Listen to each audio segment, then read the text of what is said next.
Good morning. Not only to the audience, but also to the worldwide audience on television who will be seeing these DVDs down the road. I'm privileged to be with you again this morning with my son David. I want to read something from the Bible. I'm a scientist, but both David and I are not only creationists, we're believers in the Bible. I want to focus again this morning, as we did last night, on the real issue of why we are here. In the book of Revelation, beginning with chapter 14 and verse number 6, it says, I saw another angel fly in the midst of heaven, having the everlasting gospel to preach unto them that dwell on the earth, to every nation and kindred and tongue and people, saying with a loud voice, Fear God, give glory to him, for the hour of his judgment is come, and worship him who made heaven and earth, the sea, and the fountains of waters. Well, that last part, of course, is a repeat of the fourth commandment that Jesus wrote on tables of stone and gave to Moses. So we want to understand, David and I, as we speak today, we want you to understand the real purpose that we're here is because of what we've just read in this Revelation 14, 6, and 7 and 8. First of all, it says that the everlasting gospel is going to be presented to the world. We are presenting part of the everlasting gospel that relates to, as we continue to read, the angel is saying this with a loud voice. We're going to be saying it with all the voice we have this morning. It will be, as we know, it will be taped and going around the world. Then it says, Fear God, give glory to him, for the hour of his judgment is come. We believe that indeed we're all bound for the judgment. Thankfully, Jesus is in heaven right now. He's interceding for us. But the final judgment as to where we're going to end up after our sojourn in this world is over is in progress as to how we live at the present time, whether we fully accept Christ as our living Savior and let him live within us through the Holy Spirit. And then it says, worship him who made heaven and earth, the sea, and the fountains of waters. Again, that is the fourth commandment. So we see special emphasis as we speak today. The underlying truth of everything that we're saying today is to emphasize that what Jesus wrote with his own finger on tables of stone, gave to Moses on Mount Sinai, that Sabbath commandment, the fourth commandment, is really binding on everybody in this dark and perishing world. Most people don't realize it. Many people have been deceived into thinking evolution is true. We're here to help you to understand, as far as possible, this 1-hour program today, that indeed the scientific evidence is really on the side of exactly what the Bible says about creation and about the flood and about Jesus creating the universe in the 6 days of creation. With that, we're thankful to be again with you this morning, and our program, of course, is, as you can see on the screen, Science Confronts Evolution. David, as we think about this topic this morning, we have spoken now several times about these polonium halos found in the granite rocks all over the world. These granite rocks, we have said, are the foundations of the earth.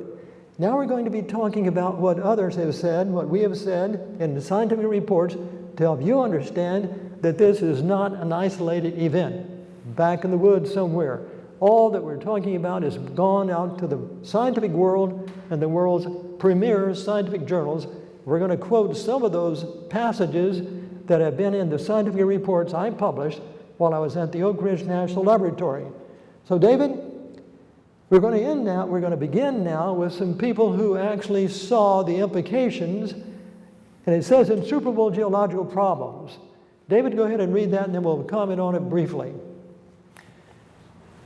In this report in Science, written in 1973, the authors quoted said the following: We now report the results of a series of measurements made on polonium-type halos. It was realized very early that their existence would cause apparently insuperable geological problems, since the relevant polonium half-life is of the order of minutes. The people who wrote that, 3 people, 2 physicists and a geologist up at Wayne State University, published this paper in Science saying, listen, folks, there's something really wrong because these polonium halos should not exist. Well, that gave me the opportunity then to write another paper. First of all, there was a paper in Nature in 1973. David, go ahead, please. An excerpt from this paper said the following: the half-lives of the polonium isotopes with a half-life of approximately 3 minutes for polonium-218, are too short to permit anything but a rapid mineral crystallization, contrary to acceptable theories of magmatic cooling rates. What we need to understand is Nature is an international scientific journal, goes all over the world. Hundreds of thousands of scientists read that. They could not help but understand that what we were saying is that these polonium halos are there, and they're evidence of a very rapid mineral crystallization. Yesterday, you may remember, I said that I would have said in these scientific papers, this is evidence that God created the earth, but the referees and the editors would not allow me to do that. Again, 1974, in this paper, what do I say, David? Again, that polonium halos could have formed only if the host rocks underwent a rapid crystallization renders exceedingly difficult, in my estimation, the prospect of explaining these halos by physical laws as presently understood. Again, we're getting as close as possible to trying to help the scientists of the world to understand that indeed we're talking about fiat creation, God doing it. Now we're going to go, those two quotations were from Science, 1974. David, now we went to the journal Nature, again an international, well-known, prestigious scientific journal, and now we've got another statement here in Nature in 1974. It says that, do polonium halos imply that unknown processes were operative during the formative period of the Earth? Is it possible that polonium halos in Precambrian rocks represent extinct natural radioactivity and are therefore of cosmological, or in other words, origin of the universe, cosmological significance? David, let's talk about that just for a moment. When I said cosmological, origin of the universe, significance,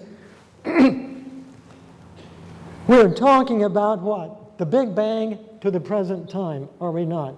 So they could not help but understand that we're talking about something that stretches back pardon me, to the origin of the universe itself. What's this, David? This is a very unusual and unique series of halos that was actually found sort of what you would call serendipitously. In other words, this is what I saw under the microscope. It's like the God of heaven inscribed something that looked like a pair of spectacles, and it was so unusual visually that I was able to analyze it using ion microscopes and write a scientific paper, publish it in Nature. No one has ever come close to understanding how anything like that geometric pattern could actually be explained on natural principles. So what was the reaction of the scientific community to these reports and conclusions? David, in 1977, a report was published, Research Communications Network publication. How does it start out? In this report, the authors were actually looking and reviewing the scientific literature, and in noticing the reports on the polonium halos that were published in Science and in Nature, the excerpts we just read from, they actually did a little research on their own and came to the following conclusions after reading these reports in the journals. And they came up with these 3 points here. Current physical laws may not have governed the past. Earth's primordial crustal rocks, rather than cooling and solidifying over millions of years, crystallized almost instantaneously. Some geological formations thought to be 100 million years old are in reality only several thousand years old. Grant these propositions, and any researcher will tell you the entire structure of the historical natural sciences would dissolve into formlessness. Few certainties would remain. Yet these possibilities, and others equally disintegrative, have been published over the past several years in the world's foremost scientific journals, Nature, Science, and Annual Review of Nuclear Science, among others.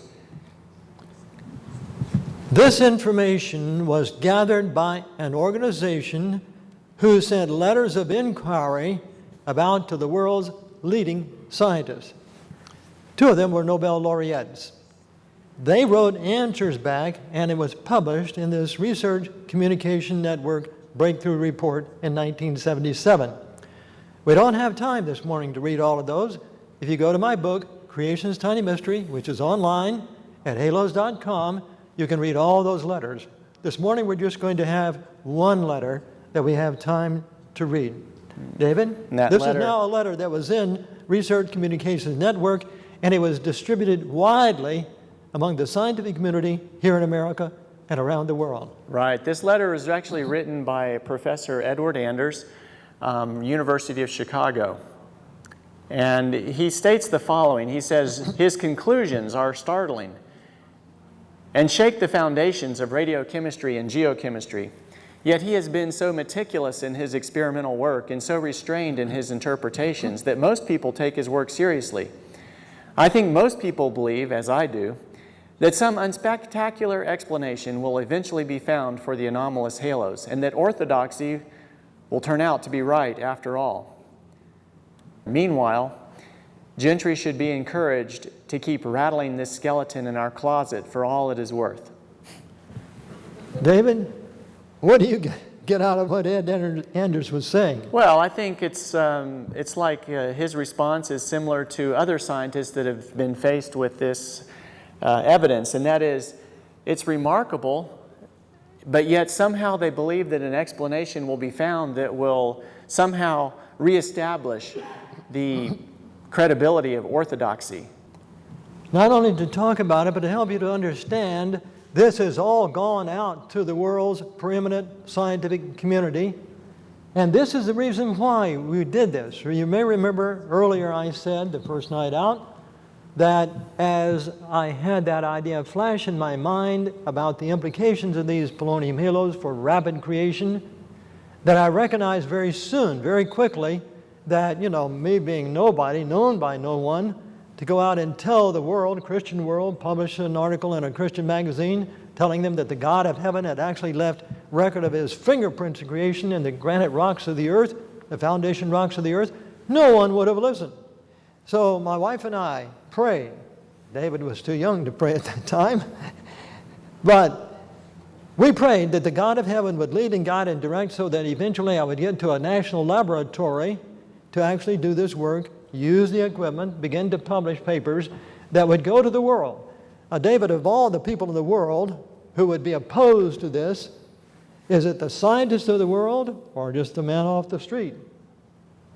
The scientists. It's the scientists. The people who have got most to lose by this being true have been confronted with it over and over and over again, and that's the reason why this particular article was published, the world's scientific elite here in America, and still Ed Anders and the others who wrote back said, some way, somehow, somebody's going to find an answer, we hope and pray down the line, but there was no response in the scientific literature itself. The years I was there at the Oak Ridge National Laboratory, again, were the years where I was publishing these papers.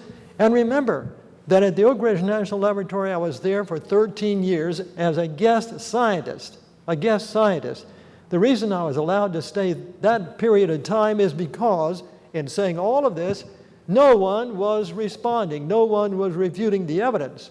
However, the day came in October of 1981, when I got a call from an evolutionist at the University of Maryland. He calls me up, and I know who he is. I've heard of him. He talked to me, and he said to me, now he's a world-renowned evolutionist. The trial is coming up in December. The trial was coming up was because the state of Arkansas in the spring of that year had passed a law requiring the teaching of creation science in the public schools along with evolution. The ACLU had challenged that law, and it was going to be in December of 1981. But in October, I got a call at the Oak Ridge National Laboratory from this scientist, this evolutionist, at the University of Maryland. And he said, we know what you're up to. In other words, we see your papers, we understand what you're saying. One thing we don't want is for you to go to that trial and testify in favor of creation. So I listened to him.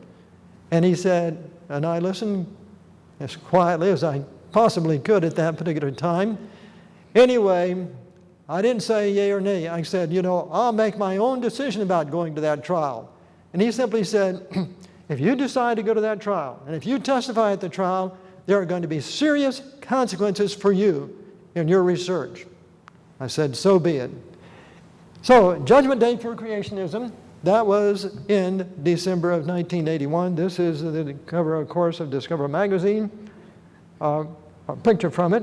And here we have Discover itself, Darwin on trial, the magazine Discovered, telling us, of course, what is going to be happening at that particular time. And David, tell us about the main ACLU witness for the long age of the earth. Who is he? It was Brent Dalrymple, who at the time was associated with the U.S. Geological Survey, was called to be a witness for the evolutionary side. And he in his examination, of course, he was asked specifically about the work on polonium halos. So it was interesting to hear his response to the judge, because the judge was asking him, what about this evidence on polonium halos? I'm not sure I really understand what that's all about. And so Brent Dalrymple actually takes it upon himself to explain to the judge in the case what the implications of the polonium halo work is all about. And you can actually see it in this slide here, where he says, also in Gentry's work, he proposed a very tiny mystery, which is balanced on the other side by an enormous amount of evidence. And I think it's important to know what the answer to that little mystery is. If you have a granitic body, a rock that comes from the melt that contains this mica, and it cools down, it takes millions of years for a body like that to cool, so that by the time the body cooled, all the polonium would have decayed, since it has an extremely short half-life. Therefore, there would be no polonium in the body to cause the polonium halos. So what Gentry is saying, this is primordial polonium. Therefore, the granite mass in which it occurs could not have cooled slowly. Therefore, it must have been created by fiat instantly. So, as you can see here, Brent Dalrymple caught the implications of what the polonium halo evidence says very well.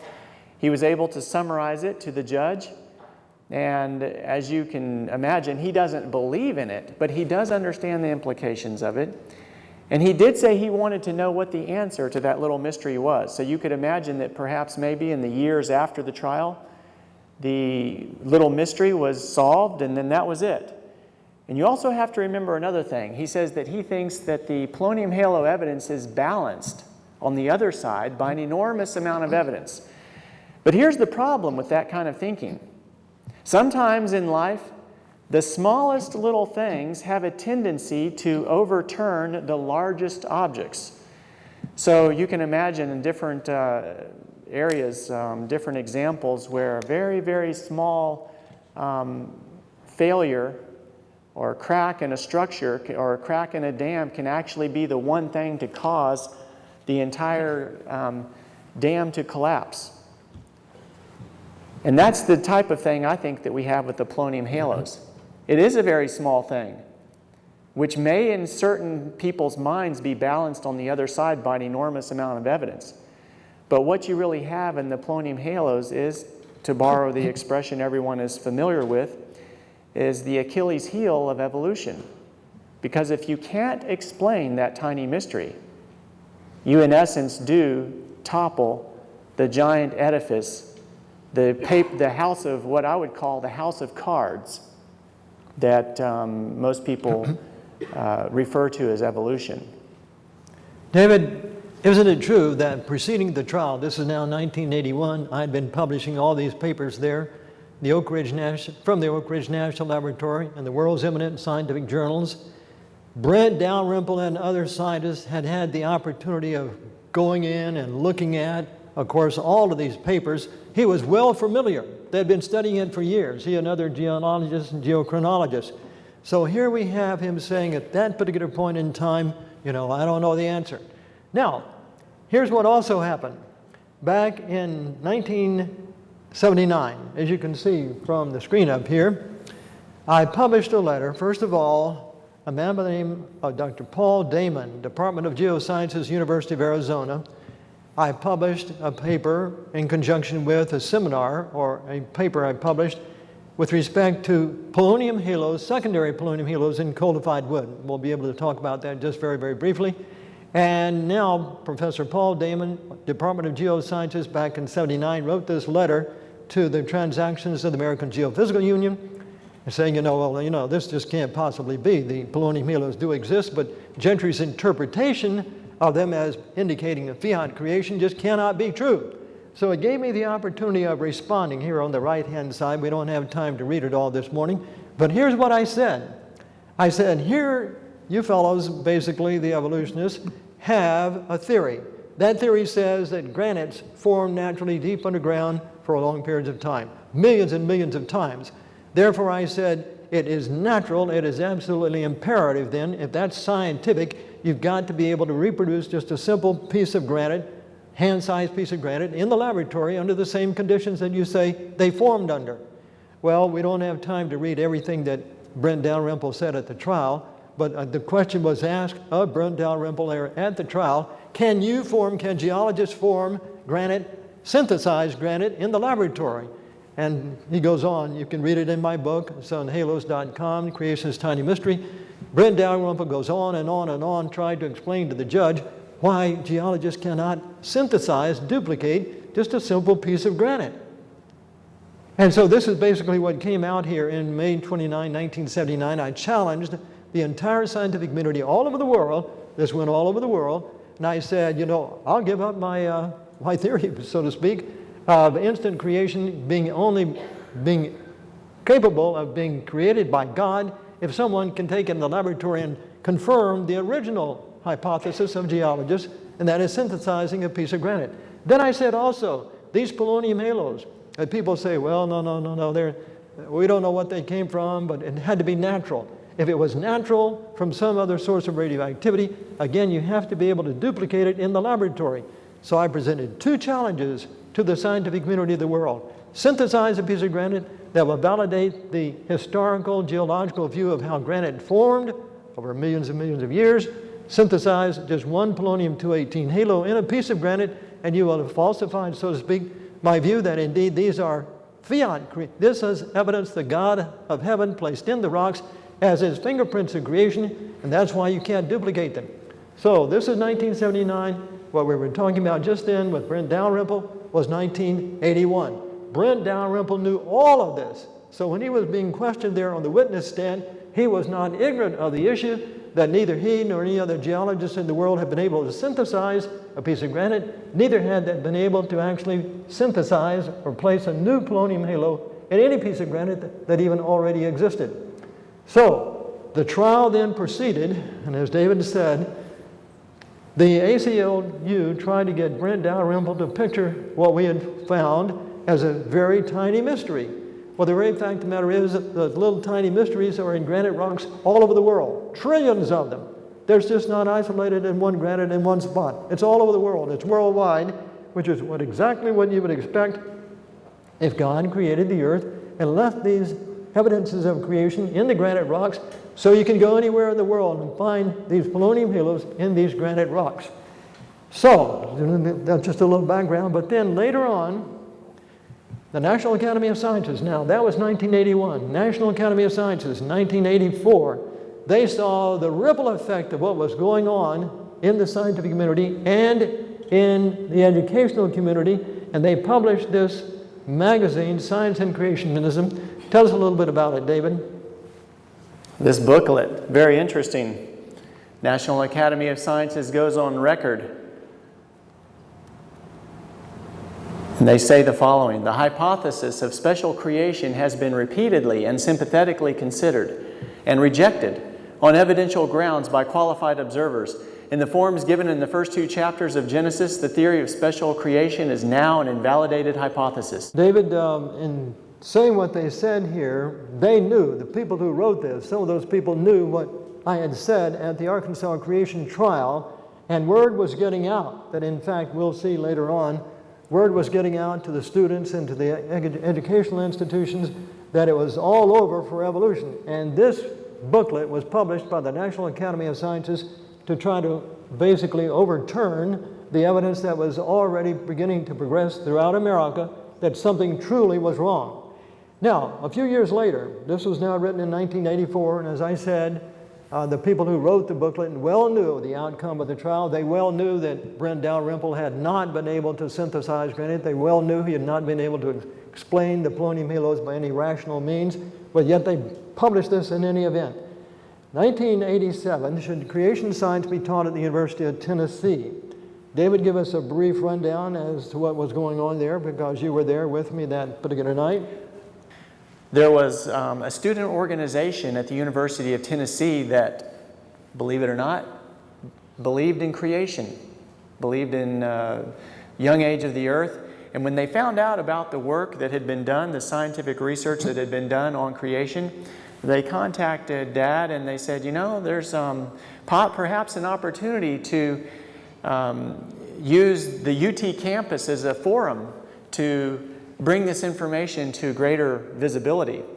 And we can rent the alumni gym there at the University of Tennessee, or in fact, in their case, their student organization, I don't think they even needed to rent it. They just needed to reserve it and invite a speaker, and all of a sudden, you know, you have an event.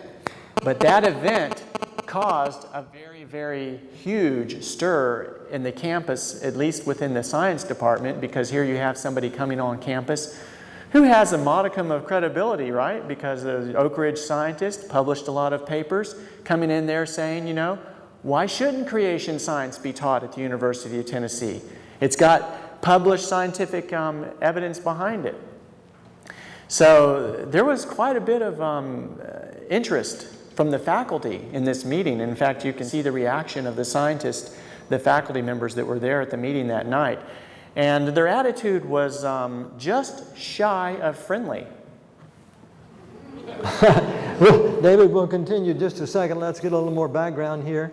There I was speaking, and I was telling the audience there that indeed, you know, the real issue is, again, the evolutionists claim, you know, that granite is a naturally forming rock.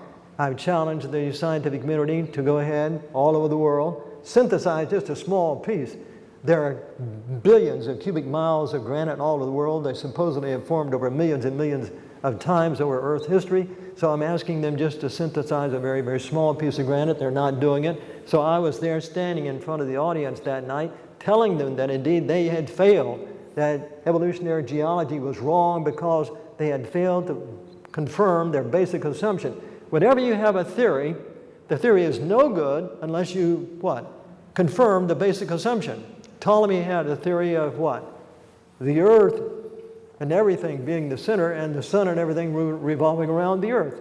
That was the wrong assumption that was used for a long period of time until Copernicus found out that indeed the sun was the center and everything was revolving around the sun. I was in the process of explaining this, that not only that, you know, geologists had not confirmed the origin of granite and also had not formed a polonium halo there in the granite itself. And I showed a piece of granite just about like this to the audience. I was standing up just about like I am tonight, except I was on that side of the stage instead of this side of the stage.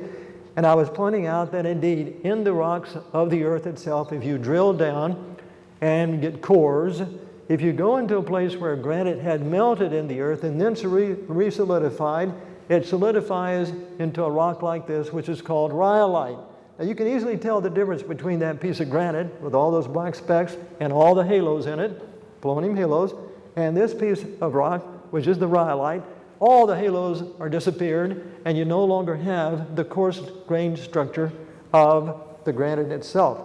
So at this particular time, as David was telling you, we got an outburst. David telling us about what happened. Yeah, he's like, this geology professor got really excited.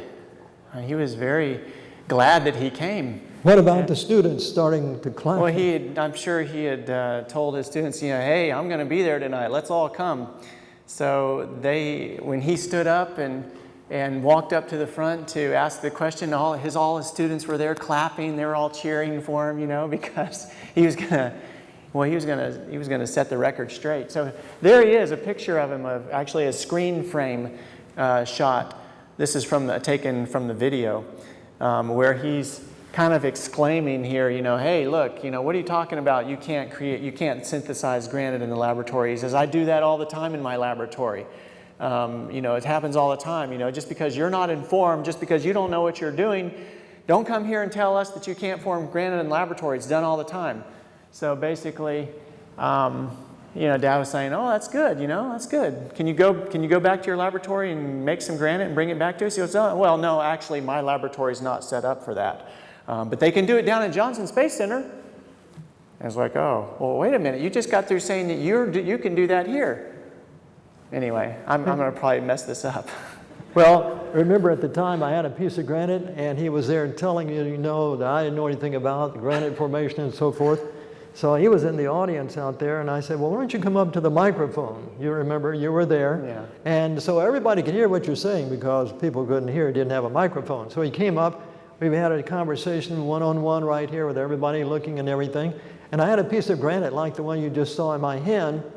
And so he had claimed that he would be able to synthesize granite in his laboratory, the one there at Johnson Space Center. So I walked over to the edge of the stage. He was right there. And I gave him that piece of granite, just a small piece of granite.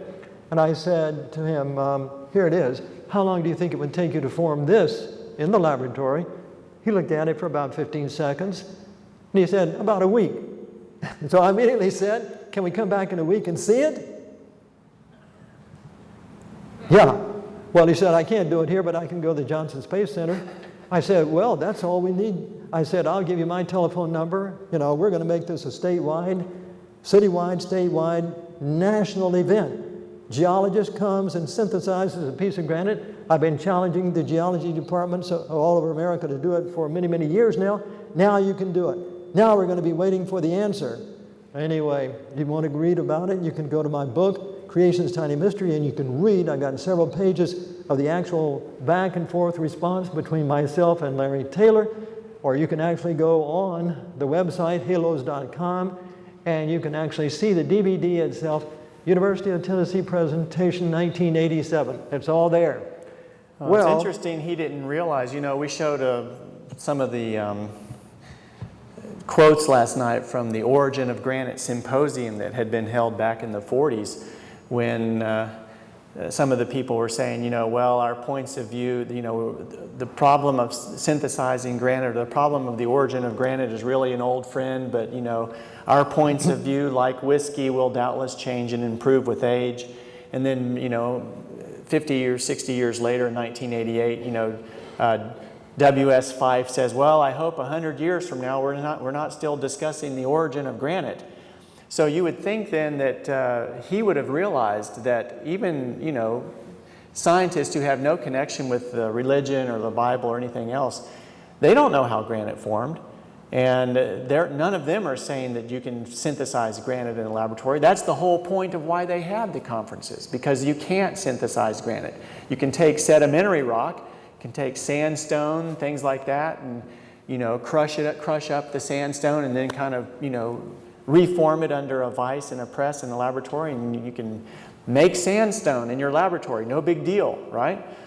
But you take something like an igneous rock, specifically a granitic igneous rock, and that doesn't mean that all igneous rocks can't be duplicated. But we're talking about the granites. But we're talking about the granites, exactly. Well, Igneous, all igneous rock means is that it was melted, that it comes from a melt. So theoretically then, if you have a volcano, right, and the volcano's spewing ash up or molten rock, and that rock cools, what kind of rock is that? It's igneous, you see. So the geological categorization of rocks is in some ways confusing, because you can have a rock which forms just from the melt of a, you know, lava flow, and that's an igneous rock. But you have a granite rock over here, that's also igneous rock, because by definition, igneous means comes from a melt. But nobody ever saw a granite rock come from a melt. It's just an assumption. As we were there that evening, it would appear as if, you know, well, he was going to say he would do it in a week, and I was going to say, can we come back and see it in a week and so forth. Well, that was not the end of it, because prior to that evening, there was a geologist up in Canada and others who had said, oh, no, you're really wrong, because way back when, 15 years ago or earlier, there was a geologist up at the University of Pennsylvania, And Encyclopedia Britannica had actually gone and taped the actual experiment of basically a geologist taking a piece of granite, a small piece of granite, crushing it up, putting it in a platinum envelope, sealing it up, putting it in a furnace, 800, 900 degrees centigrade for a couple of weeks with some water in there, just the kind of constituents that should enable you to form a granite again. You crushed the granite up, you put water, you heated it up, you melted it, and now you're going to let it cool over a period of a couple of months.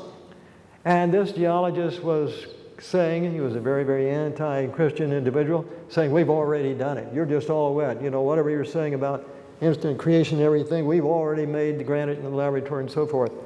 So I decided to check into it, and I checked, and I checked, and I checked, and I found the actual scientist who had done the work at the University of Pennsylvania way back in the 60s.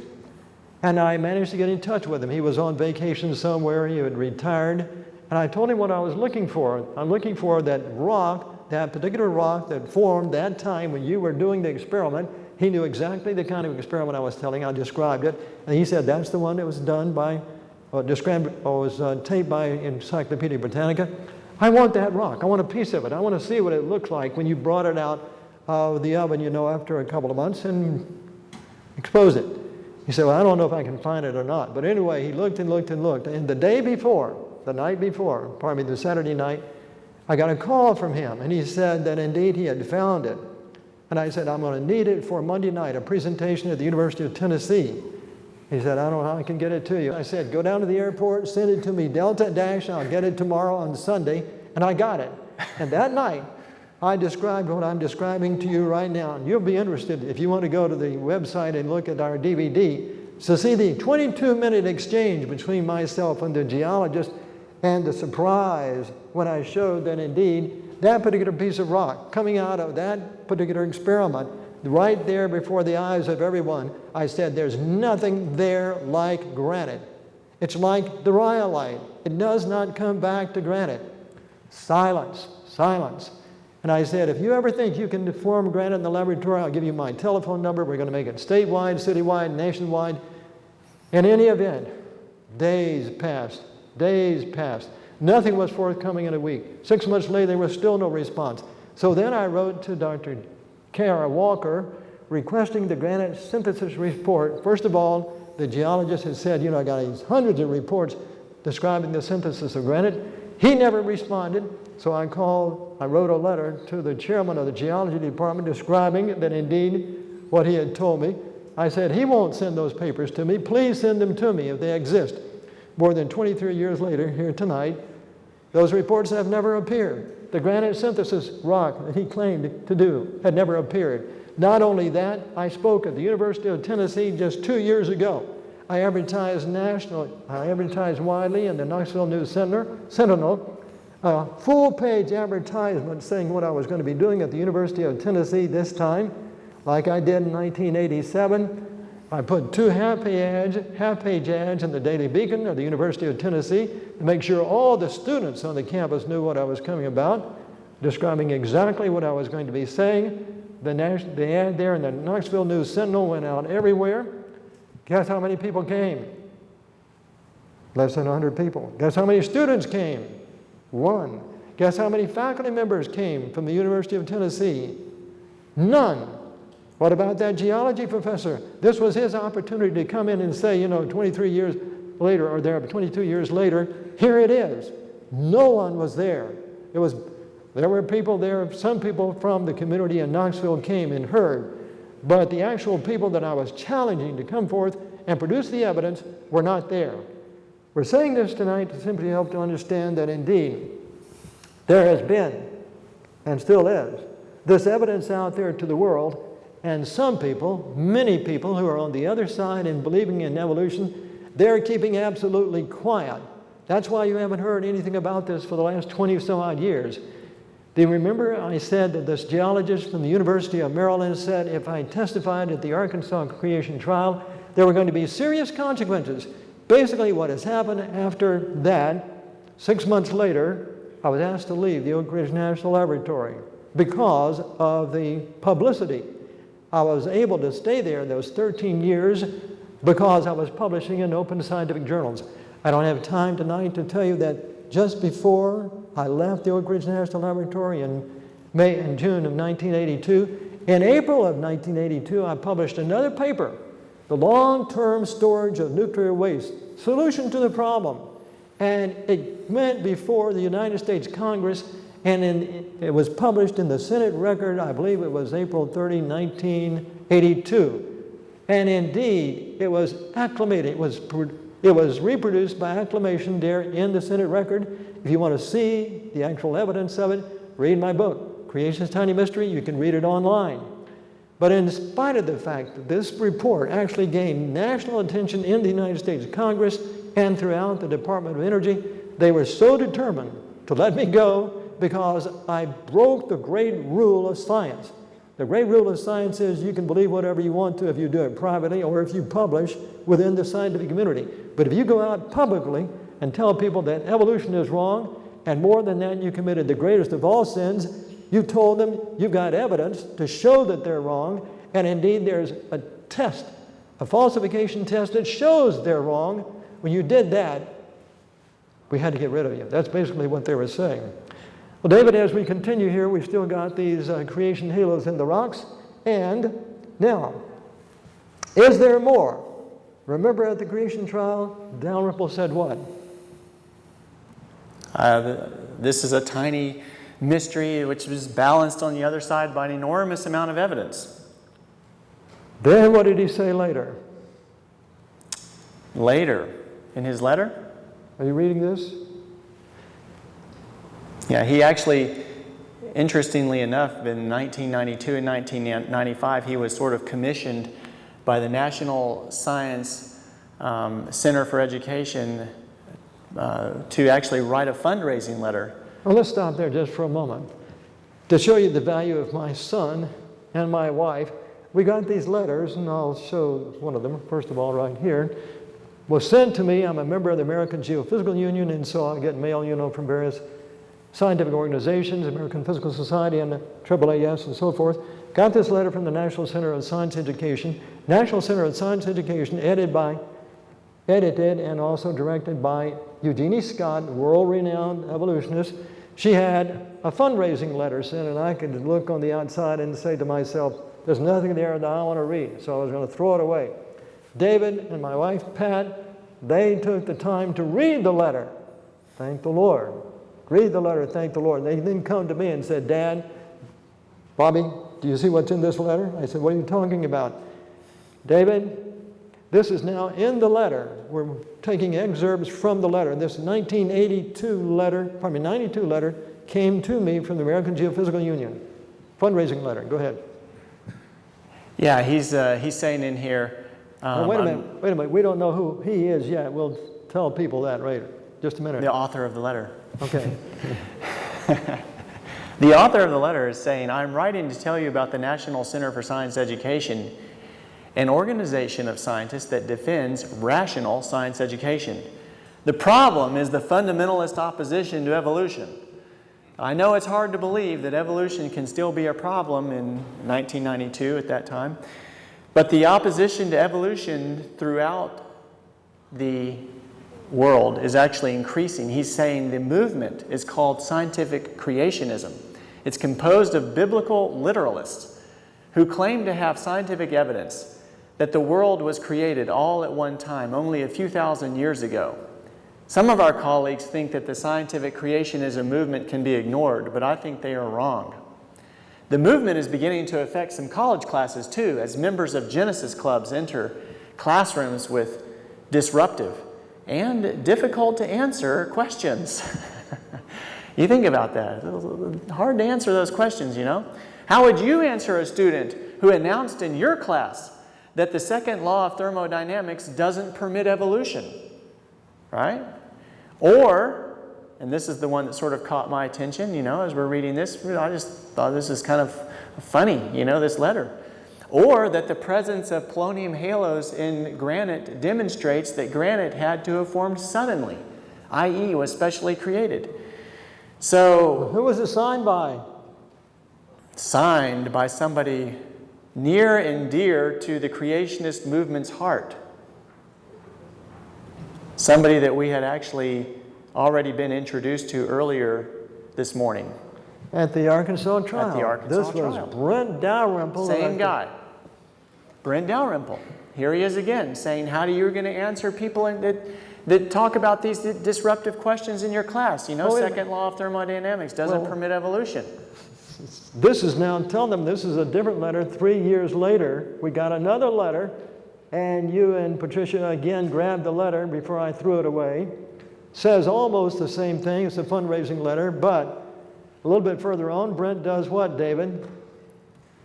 He says the exact same thing in this letter that he did in the letter from 1992. How would you answer a student who claims that the presence of polonium halos in granite demonstrates that granite had to have formed suddenly, i.e. was specially created?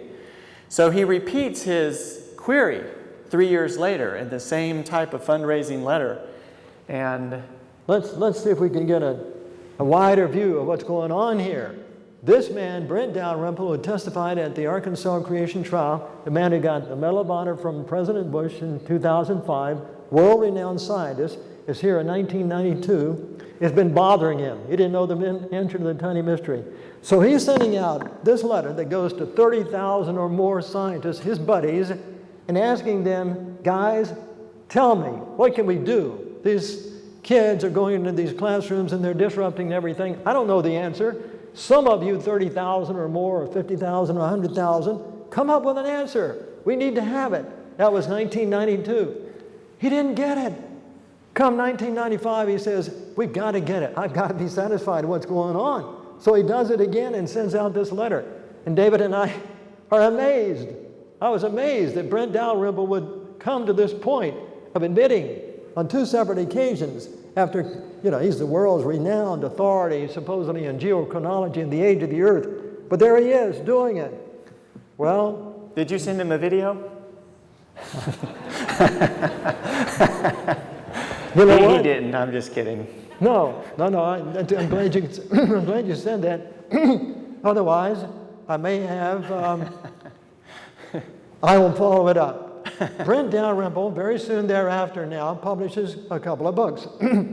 One of them is The Age of the Earth, 1991, Stanford University Press. 500 and some odd pages about the age of the earth and on and on and on and on and on. Guess how many pages he presents and talks about the polonium halo evidence for creation, even though he just is in the process of writing those letters saying he doesn't have any idea in the world what caused them except fiat creation. 500 pages published by Stanford. He doesn't say a single thing about this evidence. Then, in 2004, he publishes this other book, Ancient Earth, Ancient Skies, Brent Dalrymple, 2004. Guess how much of that book he presents, he devotes to the polonium halo evidence for creation? None. 2 books, nothing about it. Yet he did go out to the scientific community, to his buddies, hoping that indeed, against hope, that indeed something was going to happen that would enlighten everyone. Well, let's continue. In December 2000, Dalrymple edited a month's issue of GeoTimes, promoting evolution and criticizing creation with no reference to the very tiny mystery that he had so much wanted to find out about. So he sent his SOSs in 1992 and 1995. They failed to provide with a naturalistic explanation of the polonium halos he had long sought for. So, knowing that Brent, I got on a first-name basis with this man because I went out to the United States Geological Survey when he was in Menlo Park and talked with him about 20-some-odd years ago. We got on pretty good terms. He understood, you know, where I was coming from. I understood where he was coming from. He didn't say anything about the fact, Bob, you know, I don't know. We were just friends. Anyway, I wrote to him and asked him to his help, to letting me have a letter in GeoTimes. In other words, here's the situation.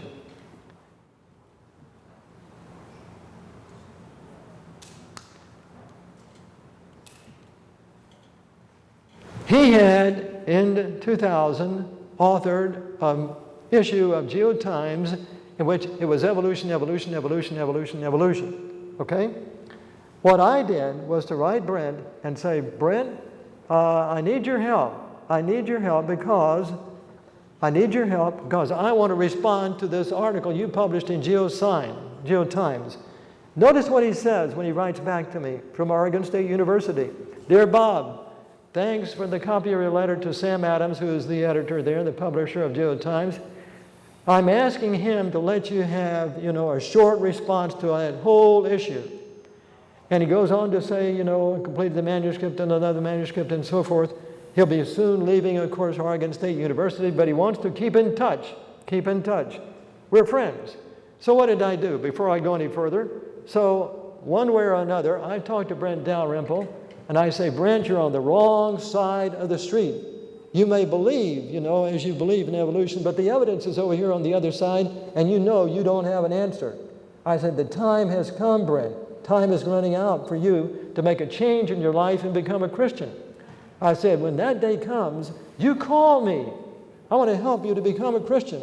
The evidence is on the other side. If you keep going the way you're going right now, Brent, you're going to lose.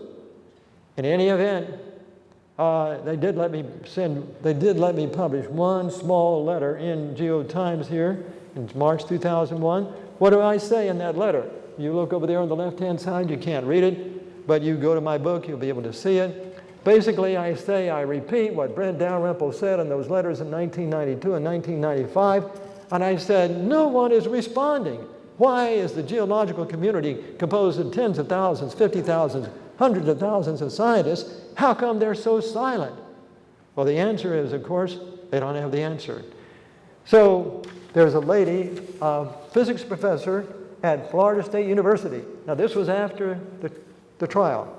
And on the right-hand side, David, on page 95, and we have the following. She is writing a letter to Physics Today because she's seen all sorts of nasty letters about people who are creationists. This is what she says. The second thing we have to gain is our decency and humanity. I have myself sat in class after class in the sciences and humanities in which any idea remotely religious was belittled, attacked, and shouted down in the most unscientific and emotional, cruel way. I have seen young students raised according to fundamentalist doctrine, treated like loathsome alley cats, emotionally torn apart, and I never thought this sort of treatment was any better than the treatment that religious prelates who held authority gave Galileo. Why scream about the inhumanity of nuclear war if you are also willing to force people of fundamentalist faiths to attend public schools in which their most cherished beliefs will be systematically held up to ridicule and the young children with it? These people are mostly too poor for private schools to be an alternative. The state tries to prevent them from teaching their children at home rather than sending them to school. What choices do they have? Would you call it freedom? Do you call it fair? David, what we're saying is this professor came out and stated it just as it is. Evolutionists have had charge of the children of America now for 50 years or more, and it's getting worse. If you're a Christian, you send your child to school, they're going to be indoctrinated authoritatively with the theory of evolution. They're going to try to overturn, if at all possible, any belief in the God of heaven and the story of Genesis. May I suggest that somewhere, if anyone here today or anyone is going to be listening on television, if your child is in public school and is undergoing this sort of treatment, tell them to go to our website, www.halos.com, and they'll see the other side of the story. They'll see the evidence of creation. At least they can go to the classroom and they say, teacher, what's going on? How come you haven't told us about this evidence for creation? It can spread throughout the world if indeed, through this DVD presentation we're making this morning, this DVD spreads around the world. David, I also have one more, which I think we ought to focus on. It's the one that says, Frank Tipler, Tulane University, Proceedings of the 1984 Biennial Meeting of the Philosophy of Science Education. Frank Tipler, Tulane University. He was involved distantly, or almost closely there, at the Arkansas creation trial. He's an atheist. Well, basically, it makes it plain in this article that he published in the Philosophical Society of America in 1984. On the last page, next to the last page there, here's what he says. That indeed, creationists, when they speak of the universe, They mean something, that relates to the Genesis record of creation and the fourth commandment. Do you see that section at the bottom of the page that says, in short, modern cosmology necessarily? In short, modern cosmology necessarily contradicts the religion of creationists, because their religion has one of its fundamental tenets that, at least some of the time, God interacts with the physical world in a manner that is observable by ordinary physical instruments and is distinguishable from inanimate forces. That this is the religious view of creationists and many fundamentalists who are not creationists, I think we can all agree. And this fact brings me to the moral issue I mentioned in the introduction.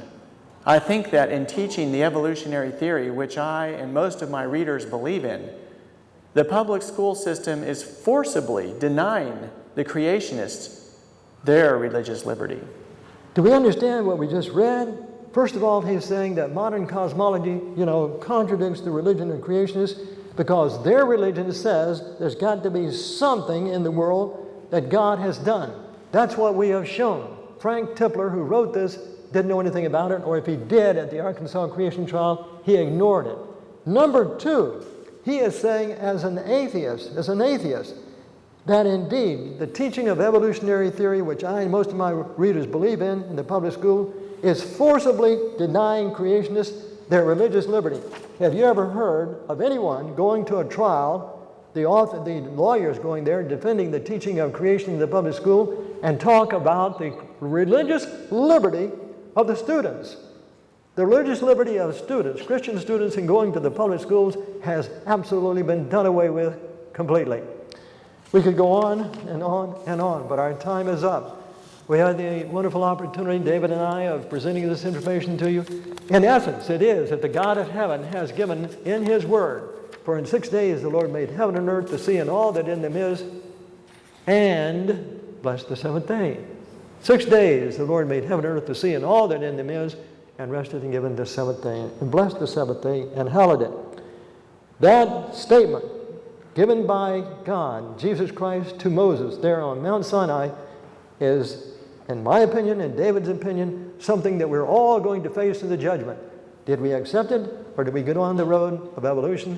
The God of heaven wanted to ensure that there's not going to be any excuse in this world for anyone not believing what He wrote there on Mount Sinai.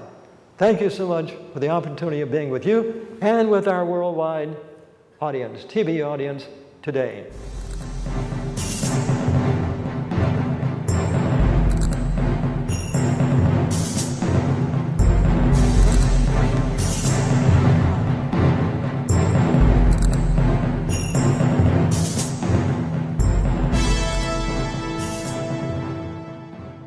To order this fascinating video, call now 1-800-467-6380. That's 1-800-467-6380. Or visit the website at www.halos.com to order by check or credit card. Again, that's www.halos.com.